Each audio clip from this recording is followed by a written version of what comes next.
Hello students. So last lecture में हम लोगों ने एटॉमिक मास का कॉन्सेप्ट पढ़ा था और आज के लेक्चर में हम लोग लॉ ऑफ केमिकल कॉम्बिनेशन पढ़ने वाले हैं। लॉ ऑफ केमिकल कॉम्बिनेशन में हम लोग को टोटल 2 लॉ पढ़ने हैं, जिसमें से जो पहला है वो है लॉ ऑफ कंजर्वेशन ऑफ मास, ठीक है, और जो दूसरा है वो है law of definite proportion.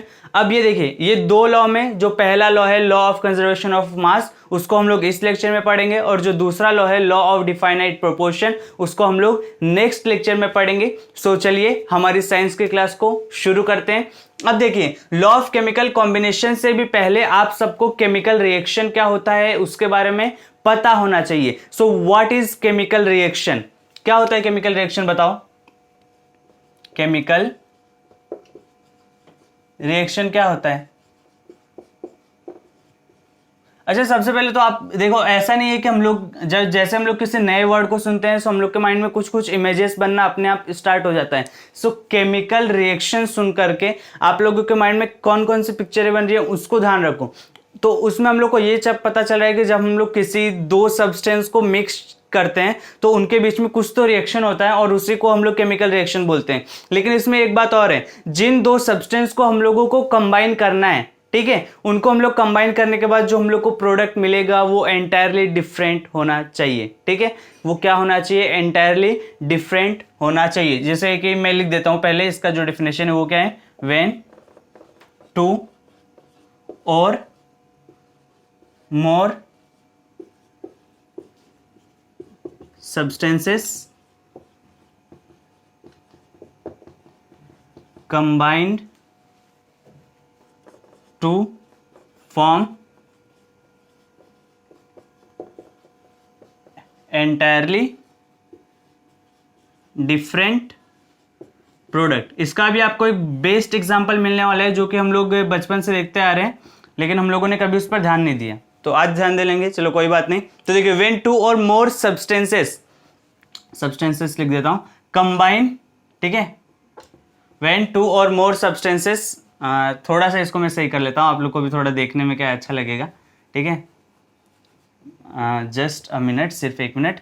When 2 और मोर सब्सटेंसेस कंबाइन, ठीक है, अभी सही है। देखो, व्हेन 2 और more substances combine to form entirely a different product, entirely a different product, यानी कि हम लोग को जिन 2 सब्सटेंस भी कंबाइन हो सकते हैं, या तो 2 से ज्यादा सब्सटेंस के भी कंबाइन हो सकते हैं, लेकिन फिलहाल हम लोग सिर्फ इस 2 का एग्जांपल लेकर के चलते हैं। अब देखिए, when 2 और more substances combine to form entirely a different product, यानी कि इसमें जो 2 सब्सटेंस होंगे वो आपस में कंबाइन होंगे और कंबाइन हो करके एंटायरली एक डिफरेंट प्रोडक्ट बनाएंगे।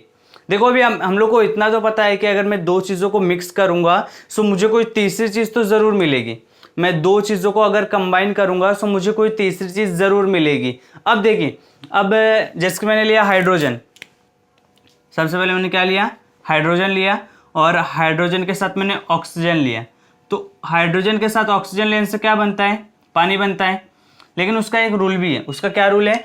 हम लोग इक्वेशन को बैलेंस करना क्लास 10th में सीखेंगे। इस टाइम पे इसको मैं ऐसे लिख दे रहा हूँ, H2O, ठीक है।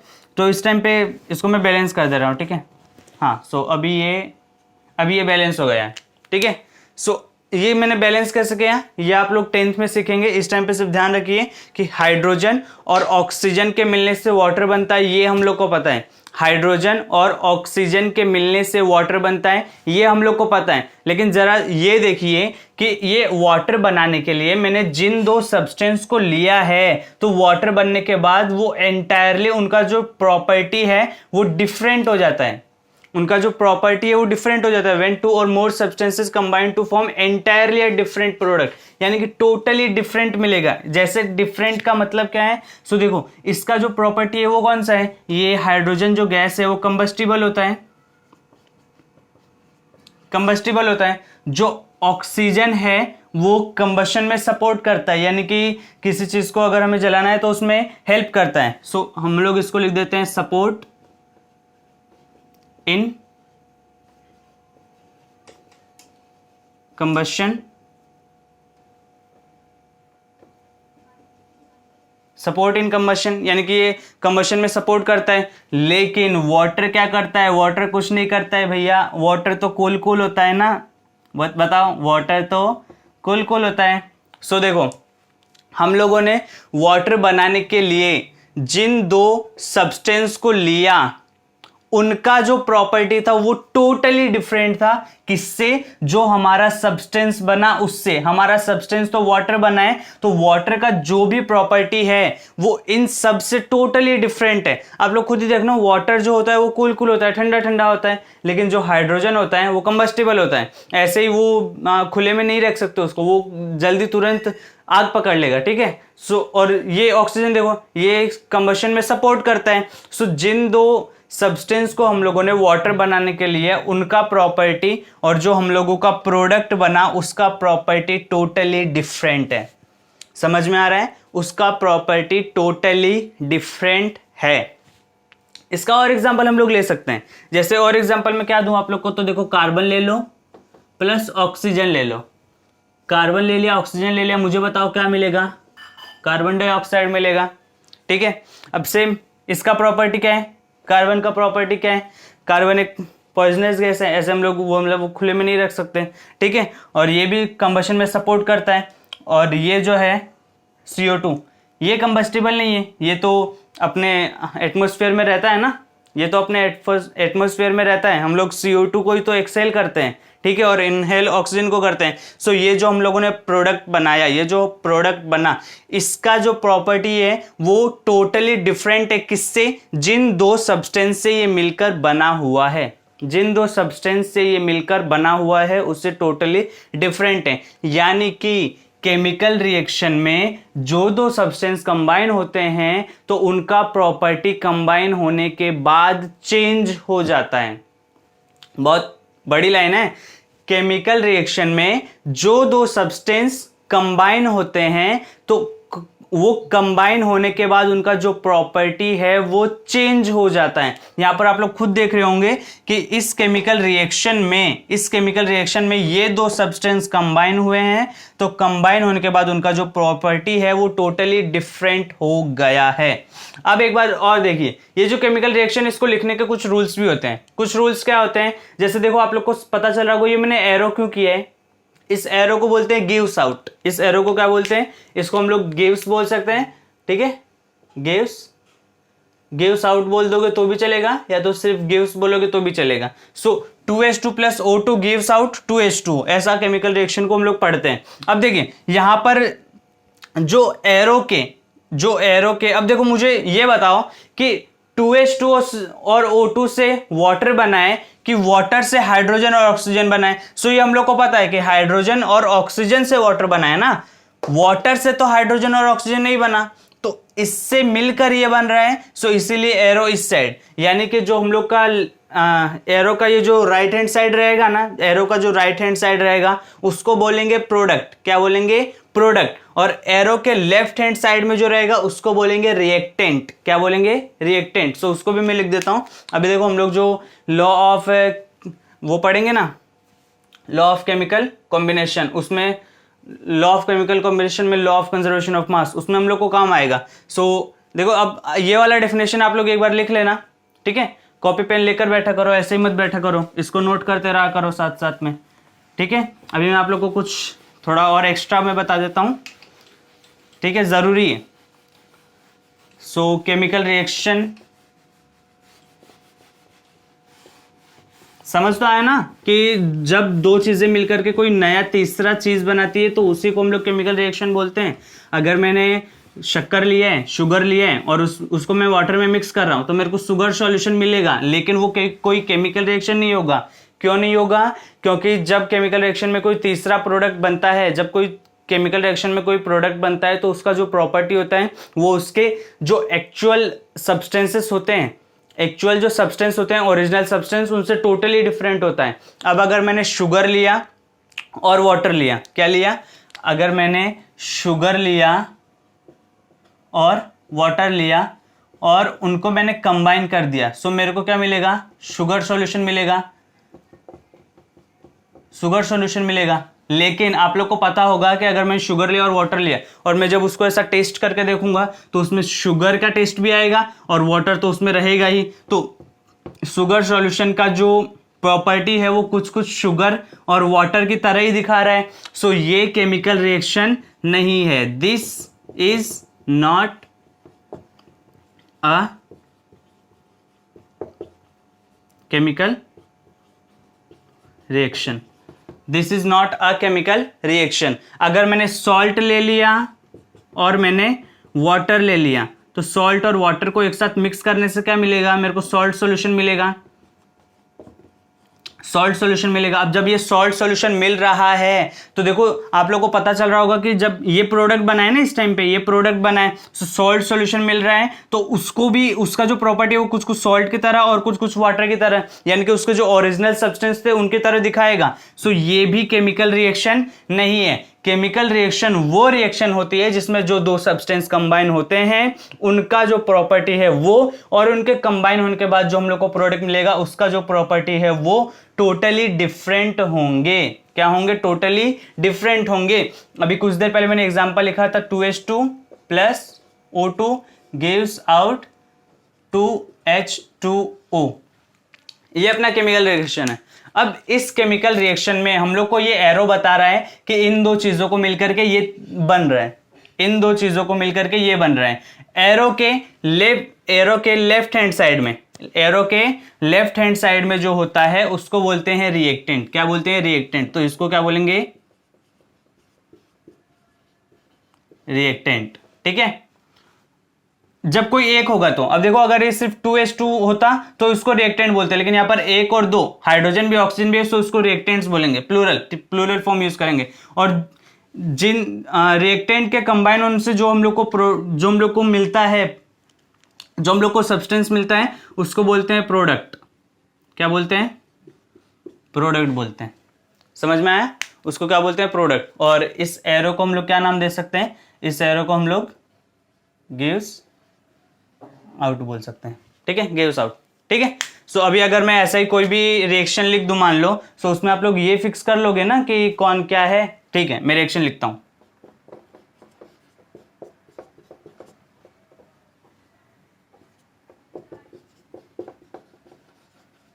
बताओ, ये इक्वल मत करना, इक्वल नहीं, एरो। ठीक है।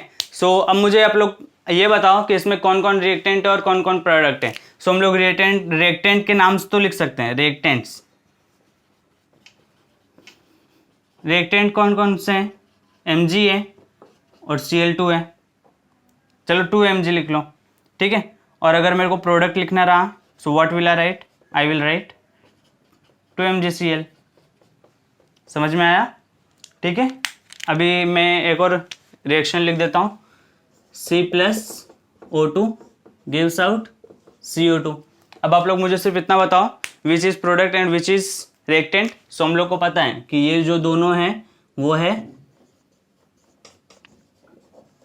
रिएक्टेंट्स और ये जो है वो है प्रोडक्ट। समझ में आया? ये जो है वो है रिएक्टेंट्स और ये जो है वो है प्रोडक्ट। अच्छा, ये जरूरी नहीं है कि हर बार प्रोडक्ट एक ही होगा। बहुत सारे रिएक्शन आप लोग अभी कुछ थोड़ा सा जैसे आगे बढ़ोगे तो उस टाइम पे आप लोग को पता चलेगा कि यहाँ पर बहुत बार रिएक्टेंट एक होगा और जो अपना प्रोडक्ट होगा वो दो भी फॉर्म हो सकता है। ये पॉसिबिलिटी है। ठीक है। सो इसको ध्यान रखना है। आपको ये केमिकल रिएक्शन क्या होता है वो समझ में आ गया होगा। केमिकल रिएक्शन क्या होता है? दो सब्सटेंस मिलकर के एक तीसरा सब्सटेंस बनाते हैं और जो तीसरा सब्सटेंस बनता है उसका जो प्रॉपर्टी है वो उसके ओरिजिनल सब्सटेंस से टोटली डिफरेंट होता है। ठीक है, टोटली डिफरेंट होता है। ऐसा क्यों होता है? देखो, आप लोग को ऐसा क्वेश्चन भी पूछा जा सकता है, हाइड्रोजन तो कंबस्टिबल है, ऑक्सीजन कंबशन में सपोर्ट करता है, तो जो वाटर बनता है वो कूल कूल क्यों होता है? सो उसका रीजन यही है कि जब दो एलिमेंट कंबाइन होकर के कोई तीसरा प्रोडक्ट बनाते हैं सो उसका जो केमिकल प्रॉपर्टी होता है वो डिफरेंट हो जाता है। क्या हो जाता है? डिफरेंट हो जाता है। आई होप आपको ये समझ में आया होगा। तो जल्दी से शुरू करते हैं अपना law of conservation of mass. So देखिए स्टूडेंट्स, यही है law of conservation of mass.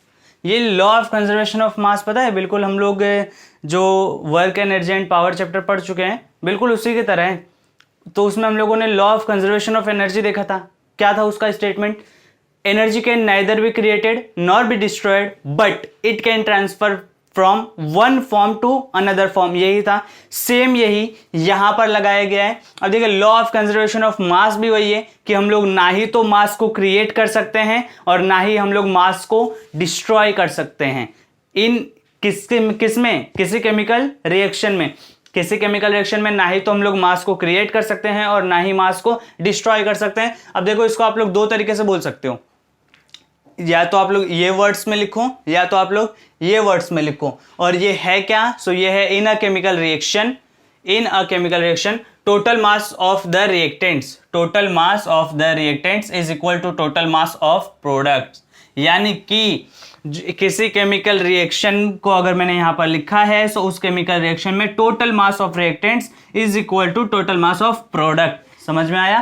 Total mass of product. जैसे कि अगर मान लो मैं यहां पर दो सब्सटेंस ले रहा हूं, ठीक है, यहां पर मैंने लिया रिएक्टेंट 1 प्लस यहां पर मैंने लिया रिएक्टेंट 2 और इनसे कुछ तो बन रहा है, प्रोडक्ट बन रहा है। ठीक है, क्या बन रहा है? प्रोडक्ट बन रहा है। सो इस केमिकल रिएक्शन में मास कभी डिस्ट्रॉय भी नहीं होगा और मास कभी क्रिएट भी नहीं होगा। जैसे कि इस टाइम पे हम लोग मान करके चलते हैं जो रिएक्टेंट हमारा 1 हम लोगों ने लिया है, उस रिएक्टेंट 1 का जो मास है वो 20 ग्राम है और जो हमारा रिएक्टेंट 2 है उसका जो मास है वो 40 ग्राम है। सो इसका मतलब सिर्फ इतना ही है कि जो हमारा प्रोडक्ट बनेगा वो 60 ग्राम का बनेगा।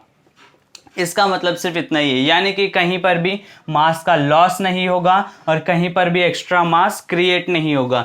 एक्स्ट्रा मास लॉस होने का और क्रिएट होने का क्या मतलब है? ये 20 और 40 ले आए ना तो ये 60 ही बनेगा। अगर ये 50 बन गया तो देखो मास डिस्ट्रॉय हो गया, यहां पर मास डिस्ट्रॉय होगा बट मास डिस्ट्रॉय नहीं हो सकता।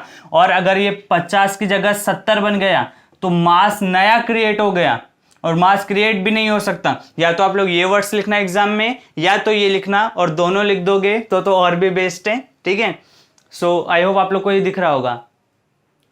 हाँ ठीक है, सो आप लोग ये लिखो चाहे ये लिखो, आपकी मर्जी, लेकिन दोनों लिख सकते हैं, both are correct. So in other words mass can neither be created nor be destroyed in a chemical reaction. Same वैसा ही है, energy can neither be created nor be destroyed but it can transfer from one form to another form। same वैसा mass can neither be created nor be destroyed in a chemical reaction। किसी chemical reaction में mass destroy भी नहीं होगा और mass create भी नहीं होगा। इन दोनों का जो रिएक्टेंट का मास होगा वही प्रोडक्ट का मास बनने वाला है। ठीक है, कभी भी लॉस नहीं होगा या तो डिस्ट्रॉय नहीं होगा। आई होप आप लोग को समझ में आया होगा। इसको आप लोग एक और तरीके से लिख सकते हो। कौन सा? वो ऐसा जो सबसे पहला वाला स्टेटमेंट लिखा है। क्या लिखा है? Total mass of reactants is equal to total mass of products. यही है law of conservation of mass. अब एक बात ध्यान देना, ये जो law of conservation of mass है ना भैया, इसको दिया था अपने एंटोनी लवॉइजियर साहब ने। ये एंटोनी लवॉइजियर कौन है? केमिस्ट्री के एक बहुत महान साइंटिस्ट है। इन्होंने ही ये लॉ ऑफ कंजर्वेशन ऑफ मास दिया था। अब जब उस टाइम पे ये बोल रहे थे कि किसी केमिकल रिएक्शन में हम लोग जो रिएक्टेंट का मास होगा वही प्रोडक्ट का मास होगा, सो उस टाइम पे उनकी बात को कोई मान नहीं रहा था। हम तो जज हैं, हमको तो प्रूफ चाहिए, हम क्यों मानेंगे? तो कोई मान नहीं रहा था। सो सब जज लोग बैठे और वो बेचारा अपना वकील उधर खड़ा है, एडवोकेट बोल रहा है कि एडवोकेट क्या बोल रहा है? किसी केमिकल रिएक्शन में जो हमारा टोटल मास होता है रिएक्टेंट का वो इक्वल होता है टोटल मास ऑफ प्रोडक्ट के। लेकिन जज लोग क्या बोल रहे हैं? What is the proof of this statement? So Antoine Lavoisier साहब क्या बोले? ठीक है, इसका मैं प्रूफ आप लोग को अभी कुछ देर में मैं अपना वो बैलेंस मशीन लेकर के आता हूँ और आप लोग को ऐसा मेजर करके दिखाता हूँ। सो ऐसा नहीं है, देखो ये अगर हम लोगों ने कोई रिएक्टेंट लिया है ना तो एक्चुअल में वो कोई भी हो सकता है। तो अगर हम लोग किसी मॉलिक्यूल को मास को अगर हमें मेजर करना है तो हम लोग वो बैलेंस मशीन जो होती है तराजू, उसको हम लोग यूज़ नहीं कर सकते। ठीक है, उसके लिए अलग अलग मशीनें आती हैं जो कि एक्यूरेटली मेजर कर सकती हैं। आज तो और भी एक्यूरेटली मेजर करने के लिए आने लगी है। सो उस टाइम पर उन्होंने ये कैसे प्रूफ किया, सोच सकते हो? अच्छा, वो हम लोग देखेंगे कि उन्होंने कैसे प्रूफ किया। पहले आप लोग को ये समझ आया ना कि मास क्रिएट भी नहीं हो सकता, मास डिस्ट्रॉय भी नहीं हो सकता। ठीक है, किस में, किसी केमिकल रिएक्शन में। जैसे कि मान लो अगर मैं यहाँ पर हाइड्रोजन लेता हूँ, हाँ ले लिया, अगर मैं यहाँ पर ऑक्सीजन लेता हूँ, हाँ ले लिया, तो उससे वाटर बनेगा। ठीक है, बन गया ना। तो हाइड्रोजन का, अब देखो हाइड्रोजन का यहाँ पर मास कुछ और होगा। मास मतलब एक्चुअल मास, अभी देखो एक्चुअल किसी मॉलिक्यूलर मास निकालना मैंने आप लोग को अभी बताया नहीं है। मॉलिक्यूलर मास निकालना मैंने आप लोग को अभी बताया नहीं है। ठीक है, वो अभी कुछ आगे आने वाले लेक्चर्स में आपको मिल जाएगा। सो देखिए, इस टाइम पे हम लोग मान के चलते हैं कि जो इसका हाइड्रोजन का जो मास है वो x है और इसका जो ऑक्सीजन का मास है वो y है। सो हम लोग को ये जो प्रोडक्ट का मास मिलेगा ना, वो मिलेगा x प्लस वाई। वो जो प्रोडक्ट का मास मिलेगा वो मिलेगा x प्लस वाई। ठीक है, so mass can neither be created nor be destroyed in a chemical reaction. Mass हम लोग क्रिएट नहीं कर सकते, डिस्ट्रॉय नहीं कर सकते किसी केमिकल रिएक्शन में। ये स्टेटमेंट समझा ना, दोनों स्टेटमेंट समझा। और इसको किसने दिया था वो नाम भी याद रखना, एंटोनी लेवोइजियर। कौन? एंटोनी लेवोइजियर। अब उस टाइम पे जब उन्होंने ये बोला, ये उन्होंने बताया कि ऐसा होता है, तो उस टाइम पे कोई मानने को तैयार नहीं था। तो सब लोगों ने प्रूफ मांगा, तो इन्होंने प्रूफ भी दे दिया। क्या प्रूफ दिया, आ जाइए बता देते हैं। देखिए स्टूडेंट्स, यहां पर ये जो रिएक्शन है कुछ ज़्यादा हार्ड नहीं है, बहुत इजी है। तो देखो, उन्होंने सबसे पहले तो सेटअप क्या लिया, उन्होंने कहानी कुछ ऐसी है कि सबसे पहले तो एक फ्लास्क लिया, उस फ्लास्क में उन्होंने सोडियम कार्बोनेट रखा। फ्लास्क लिया, देखो जो ग्रीन कलर से दिख रहा है वो सोडियम कार्बोनेट है। सोडियम कार्बोनेट का फॉर्मूला क्या होता है? वो होता है Na2CO3। Na2CO3 मतलब सोडियम कार्बोनेट। सो उन्होंने क्या किया, उन्होंने ये जो फ्लास्क है उसमें सबसे पहले तो सोडियम कार्बोनेट लिया। कितना? 5%। 5% का क्या मतलब है कि 5 ग्राम सोडियम कार्बोनेट, ट्रायंगल नहीं है, 100 ग्राम वाटर में डिसॉल्व किया है। इसका मतलब है 5% sodium carbonate is in 100 gram water. 5 gram sodium carbonate is in 100 gram water. 5% का वही मतलब है। अगर मैं बोल देता 10%, सो 10% का मतलब होता है कि 10 gram sodium carbonate is dissolve in 100 gram of water. ठीक है, सो 5% का मतलब कि हम लोगों ने 5 ग्राम लिया, ये 5 ग्राम सोडियम कार्बोनेट लिया है 100 ग्राम वाटर में, वो 5% का मतलब। सो उन्होंने क्या किया, इस फ्लास्क में सबसे पहले तो सोडियम कार्बोनेट ले लिया। कितना? 5%। और फिर उसके बाद क्या किया, ऊपर से कॉर्क लगाया था। यहाँ पर कॉर्क मतलब एक ढक्कन होता है सिंपल सा, तो वो लगाया था। और उससे हम लोगों ने थ्रेड से, रस्सी के साथ एक टेस्ट ट्यूब बांध दिया और उस टेस्ट ट्यूब के अंदर हम लोगों ने कॉपर सल्फेट रखा। क्या रखा? Copper sulphate. कॉपर सल्फेट का फॉर्मूला CuSO4। ठीक है, कॉपर सल्फेट का फॉर्मूला। अब देखो, कॉपर सल्फेट उन्होंने इसमें रखा। किसमें? ये छोटे वाले टेस्ट ट्यूब में। देखो ब्लू कलर से दिखाया है। सो ब्लू कलर से उन्होंने कॉपर सल्फेट लिया और जो ग्रीन वाला है वो सोडियम कार्बोनेट ले लिया। सो उन्होंने क्या किया, उन्होंने विदाउट मिक्सिंग, अब देखो ये मिक्स नहीं हो रहा है ना, ये मिक्स नहीं हो रहा है। सो ये मिक्स नहीं हो रहा है, तब उन्होंने इसका वेट मेजर किया। इन्होंने उसका वेट मेजर किया। सो विदाउट मिक्सिंग करके उन्होंने उसका वेट जब मेजर किया, तो देखो अभी तक यहां पर केमिकल रिएक्शन नहीं हुई है। ये भले से उसके अंदर है, लेकिन केमिकल रिएक्शन कहां हो रही है? ये दोनों आपस में कंबाइन कहां हो रहे हैं? कंबाइन नहीं हो रहे हैं। सो केमिकल रिएक्शन नहीं हो रही है। आई होप आपको ये दिख रहा होगा। हाँ, सो देखो यहां पर कोई केमिकल रिएक्शन नहीं हो रही। केमिकल रिएक्शन कब होती है? जब ये दोनों आपस में कंबाइन होते। लेकिन यहां पर कंबाइन तो हो ही नहीं रहे, क्योंकि ये टेस्ट ट्यूब ऐसा पूरा ऐसा सोया हुआ नहीं है, उधर ऐसा खड़ा हुआ है, यानी कि ये सोडियम कार्बोनेट उसके अंदर ही है। सो अभी कंबाइन नहीं हुए, इसलिए केमिकल रिएक्शन नहीं हो रही है। सो केमिकल रिएक्शन से पहले उन्होंने इसका मास मेजर किया। उसका मास कितना आया? सो इसका मास हम लोग इस टाइम पे मान करके चलते हैं कि x ग्राम आया होगा। x ग्राम आया होगा। फिर after chemical reaction, after chemical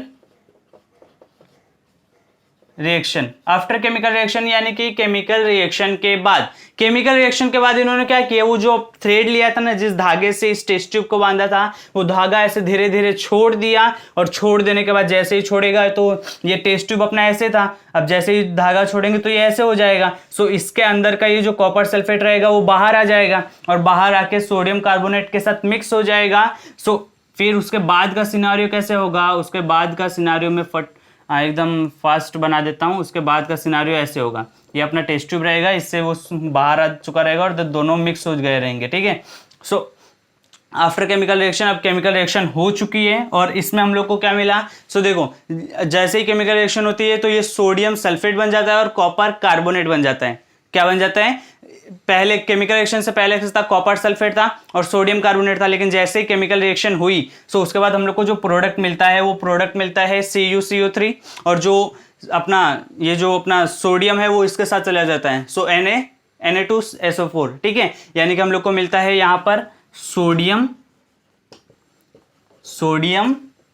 sulphate मिलता है, ठीक है। और क्या मिलता है, सो यहां पर हम लोग को मिलता है कॉपर कार्बोनेट, दोनों अपना पोजीशन एक्सचेंज कर लेते हैं, ठीक है। बाकी ये कैसे क्यों हुआ ऐसा, इसका जो रीजन है, प्रॉपर रीजन आप लोग 10th स्टैंडर्ड में जानेंगे।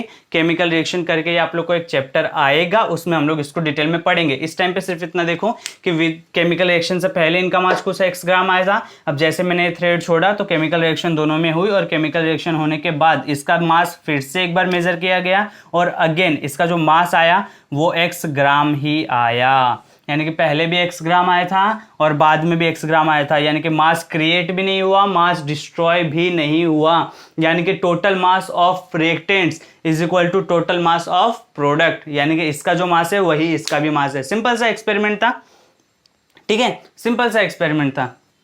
आप लोग को आई होप समझ भी आ गया होगा, ठीक है। तो देखो, केमिकल रिएक्शन से पहले तक उसका मास कुछ x ग्राम आया था, और जैसे हम लोगों ने केमिकल रिएक्शन की तो भी हम लोग को मास x ग्राम ही मिला। ये x ग्राम क्या है, हम लोगों ने ऐसा मानकर चला है कि स्टार्टिंग में इतना मिल रहा था तो बाद में भी इतना ही मिला। केमिकल रिएक्शन में कोई भी मास डिस्ट्रॉय नहीं हुआ, कोई भी मास क्रिएट नहीं हुआ, केमिकल जो हम लोग को मास पहले था वही मास बाद में भी है। आई होप आपको ये रिएक्शन समझ में आया होगा। ये देखो, total mass of reactants is equal to total mass of product, समझ में आया। यही है सिंपल सा अपना law of conservation of mass. I hope आपको law of conservation of mass समझ में आया होगा। एंटोनी लवाइजियर ने यही एक्सपेरिमेंट किया था। ये आपके बुक में ऐसा बॉक्स बना करके एक्सपेरिमेंट करके भी दिखाया। आप सब एक बार उसको रीड कर लेना। और आई होप आपको आज के लेक्चर में समझ में आया होगा। फिर भी अगर कोई भी दिक्कत आती है you can write down in comment section, I will answer you, ठीक है। So thank you so much मेरे साथ यहाँ तक बने रहने के लिए। मिलते हैं नेक्स्ट वीडियो लेक्चर में।